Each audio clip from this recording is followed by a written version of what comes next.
Então, Lu, queria começar falando para você, foi um assunto que eu e Lu a gente decidiu aí falar por conta de tudo que vem para a clínica, né? Geralmente vem para a clínica, vem nos atendimentos, os conflitos dos relacionamentos. E aí, como é que a gente entende essas partes? Primeiro, a gente precisa saber qual que é a área central do conflito. E aí, como é que a gente define isso? Se é um problema, muito daquelas necessidades emocionais do que a gente vem falando, sabe? Se é um problema de ordem afetiva, se é um problema de ordem doméstica, se a área do conflito tem a ver com as conversas íntimas, se tem, enfim, com a família. Então, primeira coisa que a gente precisa definir é a área central do conflito.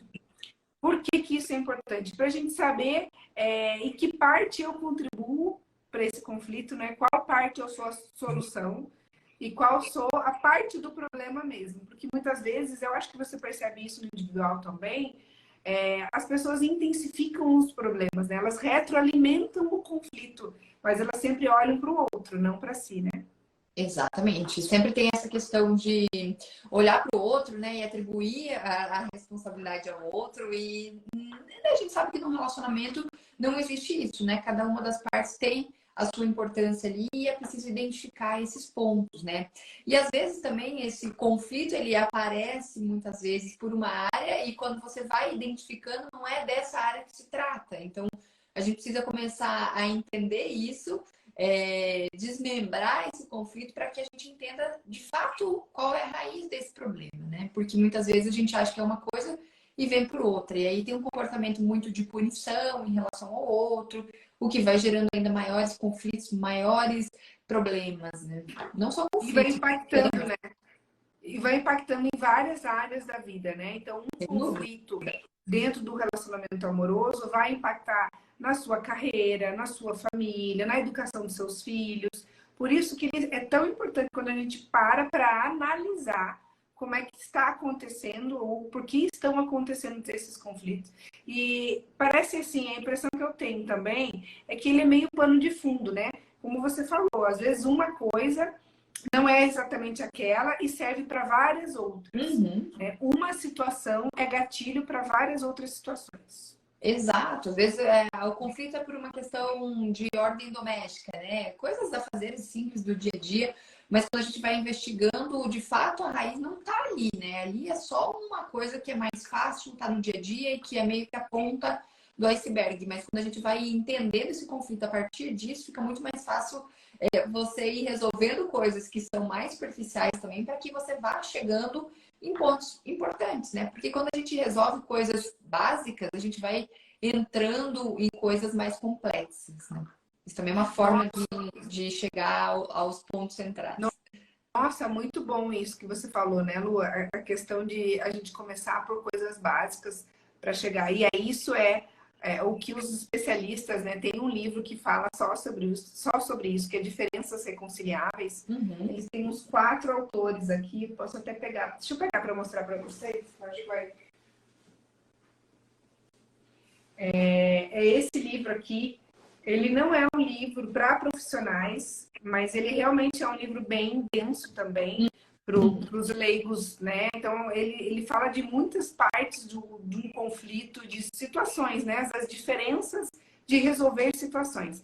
Então, se você começa no periférico, né? Entendendo pequenas sutilezas de personalidade, de jeito, de entendimento.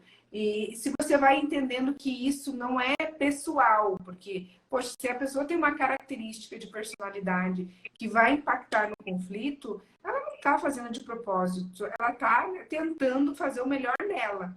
E aí o outro abrir espaço dentro do relacionamento para que ela consiga falar, consiga demonstrar isso em sutilezas. Para daí a gente ir entendendo isso cada vez mais profundo, chegando numa crença central ou numa área central de dificuldade do casal. Uhum. Uhum. Que de fato é a área que faz com que os outros conflitos pequenos apareçam, né? Porque ninguém tem grandes problemas só por conta de uma coisa muito pequena, né?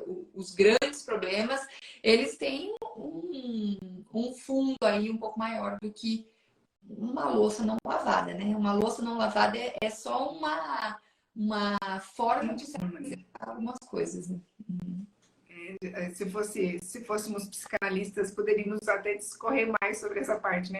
Muito sintoma, mas sintoma no sentido de que é uma situação que pode ser gatilho, mas a gente vai ter que entender quais os gatilhos que vão levar a essa situação central. Então, quando você está analisando um conflito que vocês têm e que o casal tem, e vocês não estão em terapia de casal, por exemplo, coloca no papel isso. Uhum. Características de personalidade, o que te incomoda na pessoa, né? O que incomoda no outro, qual parte minha, que a gente sabe, no fundo a gente sabe o quanto a nossa personalidade impacta no outro. Uhum. Então, quais partes da personalidade vão impactar o conflito? Ou assim, né? Que comportamentos meus, né? Que tem a ver com a minha personalidade, tem a ver com o meu caráter, o meu temperamento, mas assim, que comportamento que tá tocando, desculpa. Que comportamentos meus eu sei que impactam na reação do outro. Então, né, isso deixa claro. E que comportamentos do outro que eu sei que me pegam, que me geram um estresse, que faça com que eu me desestabilize ou né, entre aí num conflito de alguma forma, né? Esse conflito pode ser até velado, né? Então, eu acho que vale a pena olhar para isso também, né? O que eu faço e o que o outro faz.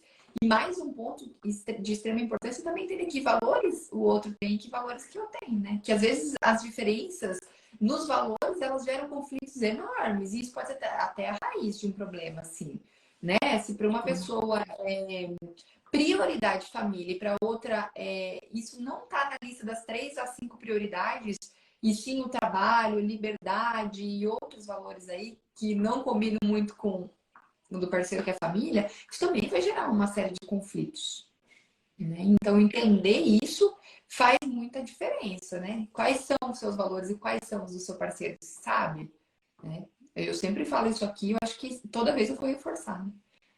E aí, então, assim, a gente está dando meio um passo a passo para vocês analisarem o conflito, entender as diferenças de personalidade, entender os valores, né? Como foi, eu costumo dizer que as pessoas têm bagagens emocionais que elas vêm num DNA aí, né? Da construção de vida. Então, é muito complicado quando a gente fala assim, o livre-arbítrio, inclusive. Porque eu vou fazer escolhas, vou usar o meu livre-arbítrio de acordo com a minha bagagem emocional, com as experiências que eu tive, com a vivência que eu tive. Então, dentro de um relacionamento, dentro de um conflito desse relacionamento, leve em consideração que a pessoa ela teve as experiências dela, a bagagem emocional dela, e seja empático com isso.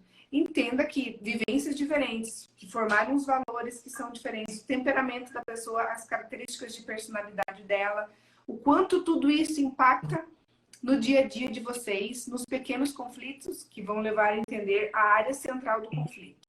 Depois que fizer isso, que você descobrir a área central, não estou falando que isso é fácil, tá? Mas vão ser através de conversas, né, Lu? Estimulando conversas íntimas de forma clara, transparente, que é outra coisa que a gente vem falando um pouco aqui também, né? Necessidades emocionais entre o casal. Sem dúvida, né? Conversas, transparência, abertura, né? E isso é treino também, né? Eu sempre falo que às vezes as pessoas elas vão começar a fazer isso e elas não vão ser assertivas nas primeiras vezes e tá tudo bem, né? O importante é você não ser assertivo e às vezes não ter um reconhecimento da outra parte e continuar fazendo, né? E continuar fazendo até que você vá adequando esse seu comportamento, até que você vá tendo uma assertividade maior nessa comunicação, nessa comunicação mesmo, né? Que a gente trouxe aqui nesse ponto de entendimento, de conexão entre o casal, né? Exato. Eu vou ter que olhar para todas essas partes, minha e do outro. Quem consegue sentar, ter liberdade de sentar e conseguir ter essa conversa de forma tranquila, já está assim 1000 anos-luz, porque o que chega para nós aqui é os ruídos na comunicação. Porque é difícil a gente olhar, né? Olhar para a gente voltar, o autoconhecimento não é fácil. Eu vou ter que olhar para as minhas dificuldades. Quais as minhas características de temperamento? Qual parte da minha bagagem emocional impacta nos conflitos que eu tenho no meu casamento, no meu namoro?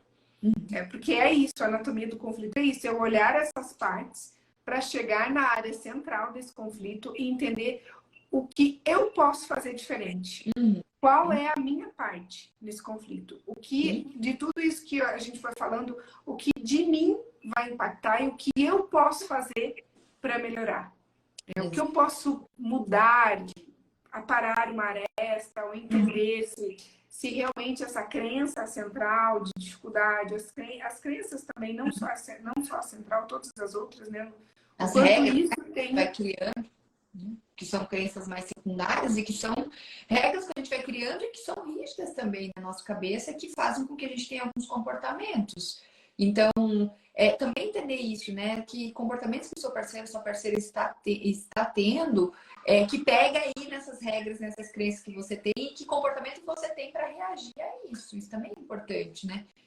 Mudar esse comportamento a partir do comportamento do outro, dar respostas diferentes para coisas que talvez te incomodem, também pode ser uma coisa interessante aí nessa mudança de conflito, né?